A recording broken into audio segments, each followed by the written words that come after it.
अस्सलाम वालेकुम। सफ़र नंबर 2, इस्लाम तारीख सफ़र में आज मूसा अलैहिस्सलाम का बारे में मैं पहले वीडियो से बताया तो उनका पैदाइश के बारे में। अब दूसरा उनके दावत, फ़िरौन के साथ उनका ईमान की दावत। प्लीज़ मेरे चैनल को सब्सक्राइब कीजिए, आपको अच्छी लगे तो प्लीज़ लाइक कीजिए। अल्लाह ताला ने हज़रत मूसा अलैहिस्सलाम को नबूवत और मोजज़ा देकर फ़िरौन की हिदायत के लिए भेजा।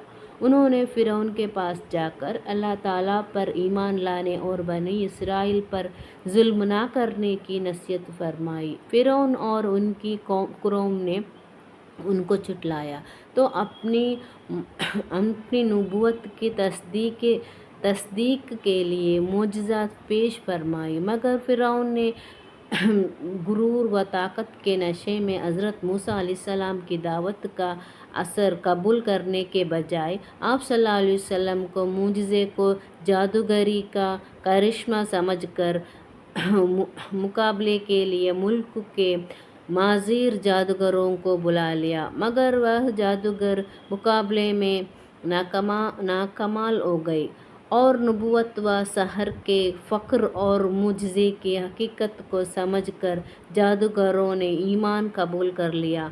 इस मंज़र को देखकर फ़िरौन गुस्से से भड़क उठा और उनको सख्त सज़ा देकर हलाक कर डाला।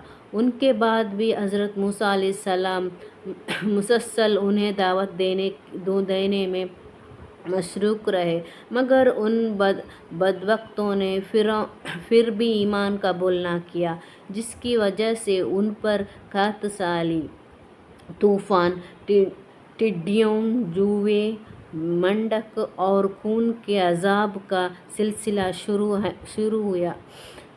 हो गया। इस सजाओं से इबरत हासिल करने के बजाय उनकी सरकशी व नाफरमानी हद से बढ़ गई तो अल्लाह ताला ने पूरी कौम को साथ उनको बहरे गुलजुमा में डूब कर हलाक कर दिया और उनकी लाश को महफूज करने के बाद में आने वाली के लिए इबरत का निशान बना दिया। आज भी फ़िरौन का लाश दरे सूरज की गर्मी अल्लाह ने दुनिया के लिए दुनिया में कितने लोग अज़ाब करते हैं किसी को, उसकी दिखाने के लिए फ़िरौन का लाश को अभी तक उधर ही रखा है। सूरज की गर्मी, अल्लाह ताला ने सूरज को पैदा किया। दरअसल यह आग का एक गोला है जो पूरी दुनिया को रोशनी के साथ साथ गर्मी भी मुहैया करता है। सूरज एक सेकंड में ज़मीन पर जो गर्मी फेंकता है वो लाखों एटम ज़मीन पर गिराए जाने के बराबर है, जबकि एक एटम बम शहरों को तबाह करने के लिए काफ़ी है। अब अगर सूरज की पूरी गर्मी ज़मीन पर आती तो तमाम दुनिया जलकर राख हो जाती, लेकिन अल्लाह ताला ने अपनी कुदरत से सूरज के ज़रिए इतनी ही रोशनी और गर्मी ज़मीन पर भेजता है जितनी हमें ज़रूरत है। खड़े होकर नमाज पढ़ना एक फ़र्ज़ के बारे में कुरान में अल्लाह ताला फरमाता है, नमाज में अल्लाह के सामने अजीज़ बने हुए खड़े हुआ करो। अगर कोई शख्स खड़े होकर नमाज पढ़ने की ताकत रखता हो तो उस पर फ़र्ज़ और वाजिब है।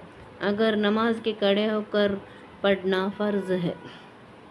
सुन्नत के बारे में नमाज पढ़ने से पहले मिसवाक करना। हज़रत ज़ैद बिन खालिद जुहैनी रज़ियल्लाहु अन्हु बयान करते हैं कि रसूल सल्लल्लाहु अलैहि वसल्लम जब भी किसी काम को छोड़कर नमाज के लिए निकलते तो मिसवाक फरमाते।